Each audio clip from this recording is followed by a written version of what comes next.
Chase doesn't remember falling off the roof. He doesn't remember hitting his head. He doesn't, in fact, remember anything. He wakes up in a hospital room and suddenly has to learn his whole life all over again, starting with his own name. He knows he's Chase, but who is Chase? When he gets back to school, he sees that different kids have very different reactions to his return. Some kids treat him like a hero.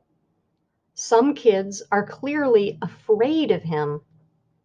One girl in particular is so angry with him that she pours her frozen yogurt on his head the first chance she gets.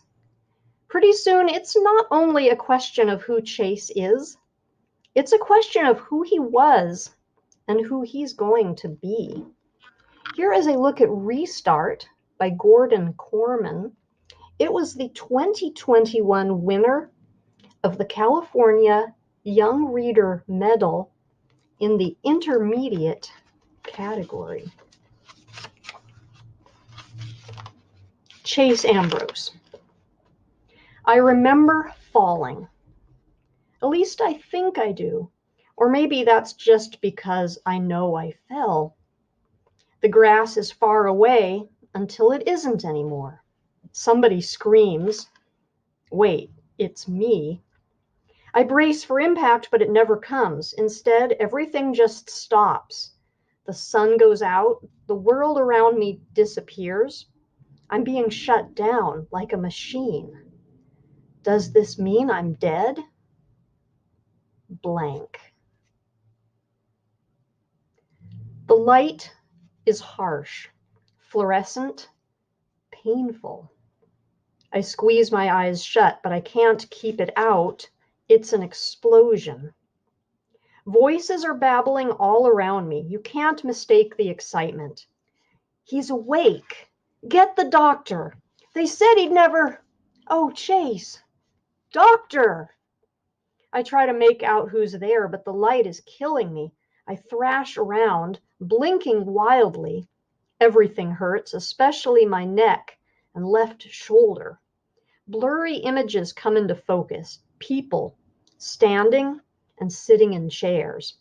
I'm lying down, a sheet over me, white, which makes the brightness even worse. I raise my hands to cover my face, and suddenly I'm tangled in wires and tubing. A clip on my finger is tethered to a beeping machine next to my bed.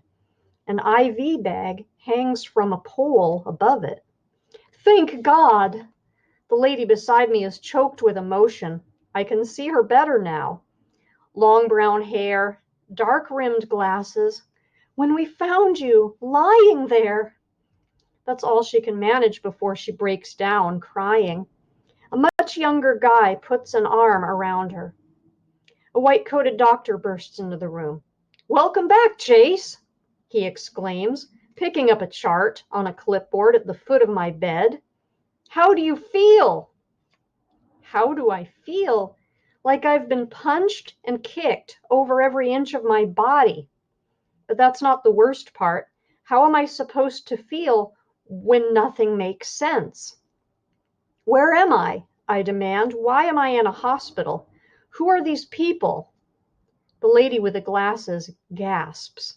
"Chase, honey," she says in a nervous voice. "It's me, Mom." Mom.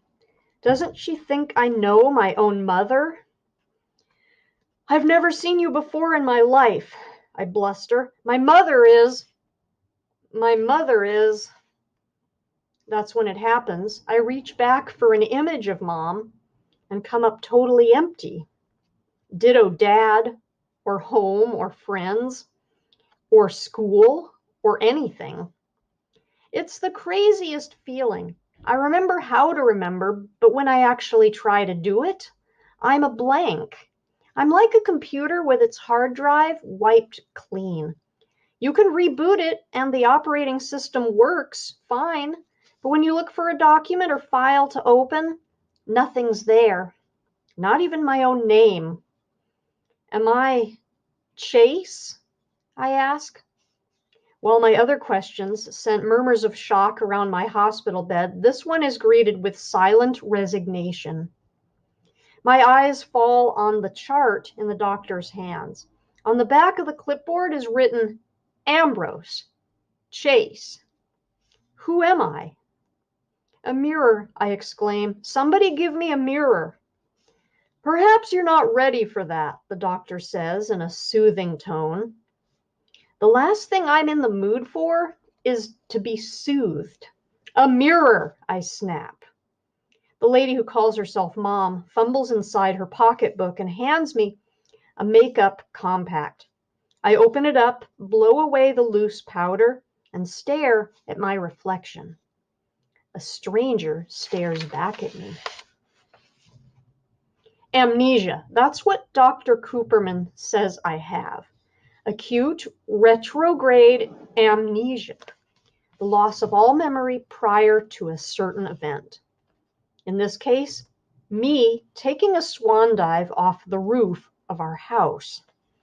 I know what amnesia is, I tell him, so how come I remember a random word like that, but I can't remember my own name, or my own family, or why I was climbing on the roof? That I can answer, supplies the younger guy, who turns out to be my older brother Johnny, a college student home for the summer.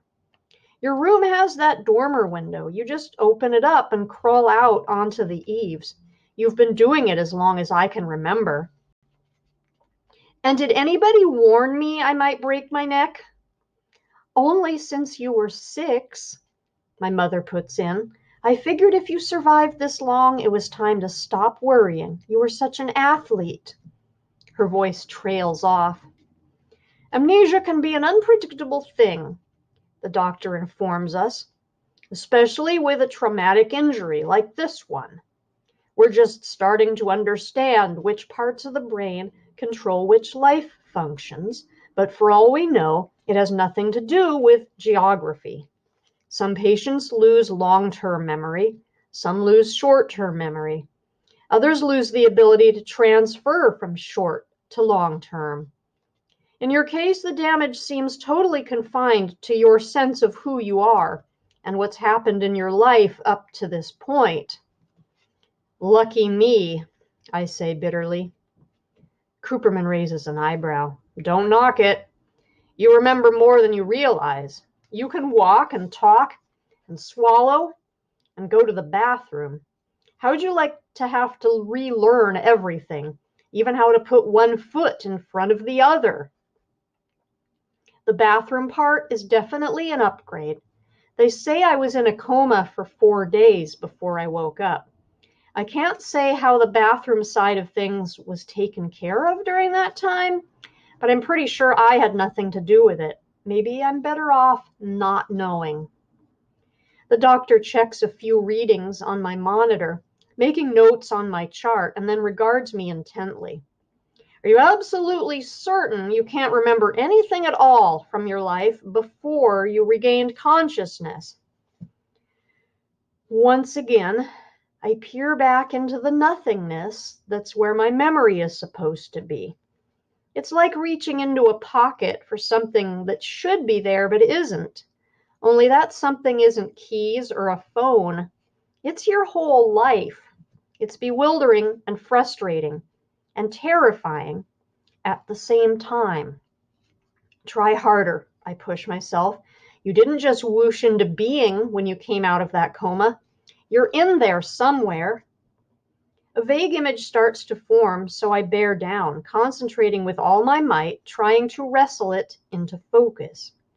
What is it? Johnny asks, breathlessly. At last the details sharpen into view. I see a little girl, maybe 4 years old, wearing a blue dress with white lace. She seems to be standing in some kind of garden. At least she is surrounded by greenery. Well, there's this girl, I begin, struggling to keep the picture in my head. Girl? Cooperman turns to my mother. Does Chase have a girlfriend? I don't think so, Mom replies. It isn't like that, I insist. This is a little kid. Helene? My mother asks. The name means nothing to me. Who's Helene? Dad's kid, Johnny supplies. Our half-sister. Dad? Sister? I search for a connection between these words and the memories they should trigger. My mind is a black hole. There might be a lot in there, but it can't get out. Are the two of them close? Cooperman inquires. Mom makes a face. Doctor, after the accident, my ex-husband came to shout and accuse and punch the emergency room wall. Have you seen him here since then while his son lay in a coma? That should give you an idea of the relationship between my boys and their father and his new family. I don't know any Helene, I volunteer, but you can't go by me because I don't know anybody. This is just a little blonde girl in a blue dress with white lace. Kind of dressed up, like maybe she's going to church or something. But why I remember her and nothing else, I can't tell you. Definitely not Helene, Mom concludes. She has dark hair like her mother. I turn to the doctor. Am I just crazy? Of course not, he replies. In fact, this little blonde girl suggests that your memory isn't gone at all. It's only your ability to access it that's been damaged. I believe that your missing life will come back to you, or at least some of it will. This girl might be the key. I want you to keep thinking about her, who she is, and why she's so important that you remember her when everything else has disappeared. I honestly try, but there are too many other things going on. Now that I'm not dead, the hospital is suddenly in a big hurry to get me out of there. Dr. Cooperman runs tests on every part of me except my left earlobe. Turns out my brain may be short-circuited, but the rest of me still works. So how come I ache all over? Muscular is his diagnosis, from the fall. Or should I say, he chuckles at his own joke, the sudden stop at the bottom. Every muscle from nose to toes tenses up from that kind of shock. Tack on 96 hours of complete inactivity, and you stiffen all over. It's normal. It'll pass. My only real injuries are a concussion and a separated left shoulder.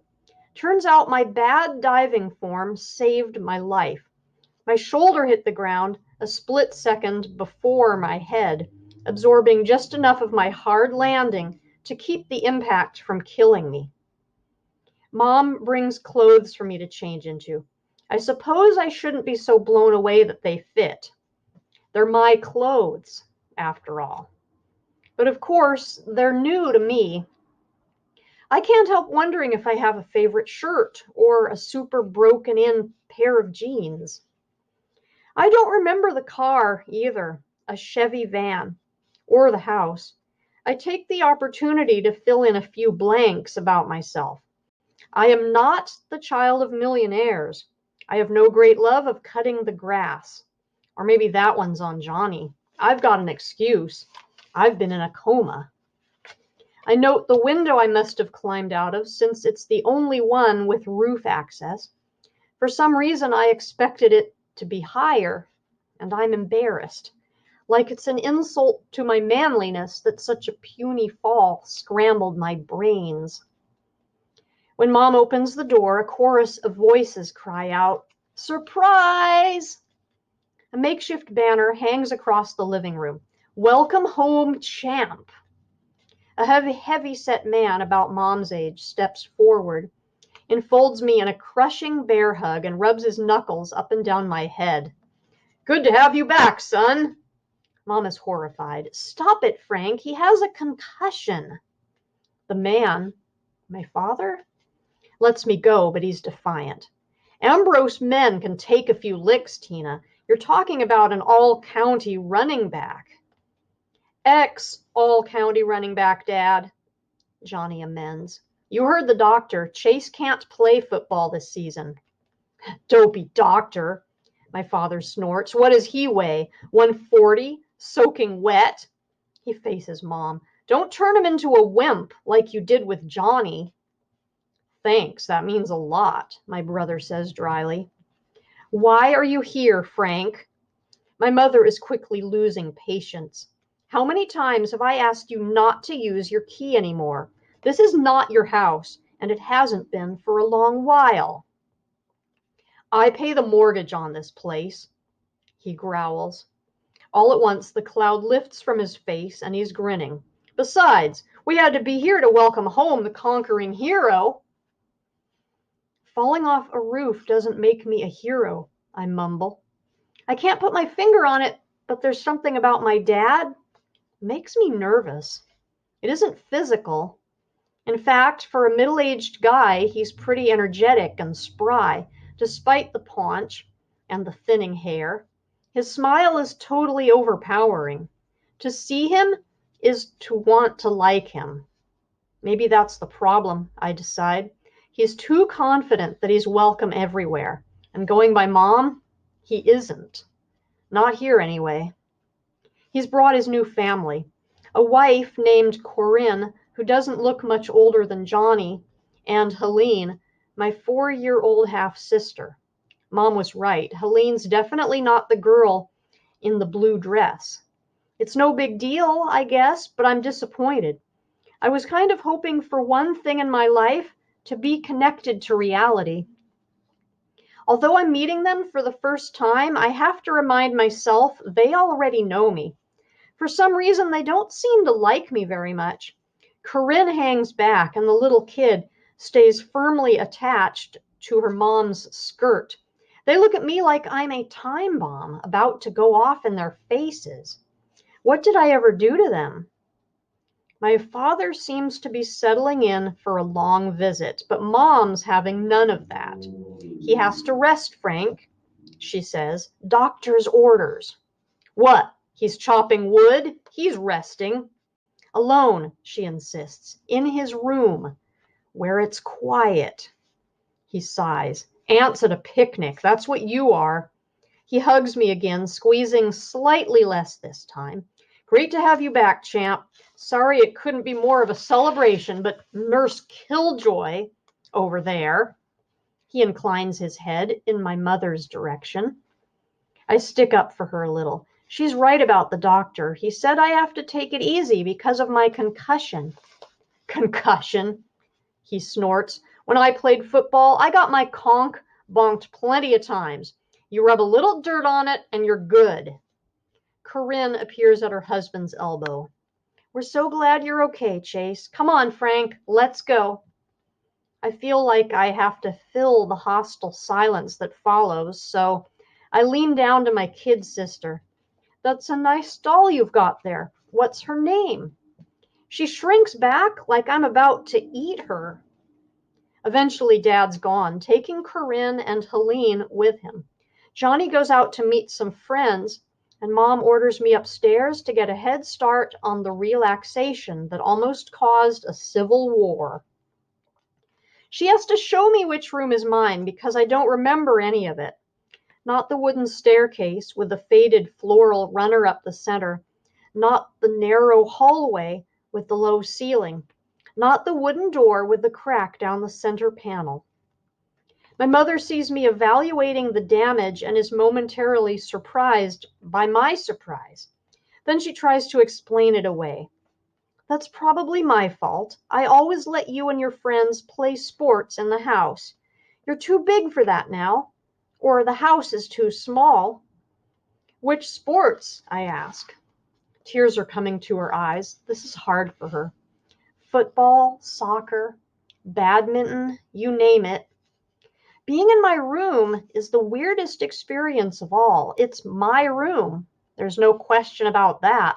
The walls are covered with newspaper clippings about football teams I starred on and lacrosse games I won. That's me in the pictures diving into end zones and being mobbed by ecstatic teammates, more unfamiliar faces. There are trophies, too, shelves of them. Chase Ambrose, top scorer. Chase Ambrose, MVP. Most yards from scrimmage. Team captain. State champions. I'm really somebody. I only wish I knew who. It takes some doing to build up my courage, but I eventually make it over to the window. I was wrong before. It's plenty high. I'm lucky to be alive. It's like I've been parachuted into the middle of someone else's life. Someone who looks exactly like me, yet isn't me. The doctor is right. I need to rest. I sit down on the edge of the bed. My bed. There's a phone on the nightstand, the screen cracked. I wonder if I had it with me when I fell. I press the home button. It's dead. There's a charging cable right beside it, and I plug it in. After a couple of minutes, the display lights up, and there I am again with two other kids. Complete strangers, although you can tell from the pose that the three of us are close friends. It's a selfie, with a kid on my right as photographer. I'm in the middle and the smallest of the three of us, which is surprising since I'm a pretty big guy. It must be Halloween because there are little kids in costume in the background. I'm wielding a baseball bat, holding it high. Hanging off the tip of it is a mangled, ruined jack-o'-lantern. The screen goes dark, and I press the button again. The image of the triumphant pumpkin bashers reappears. I can't take my eyes off it. All three of us wear wild, gleeful, unholy, cake-eating grins. What kind of person am I? And this has been a look at Restart by Gordon Korman.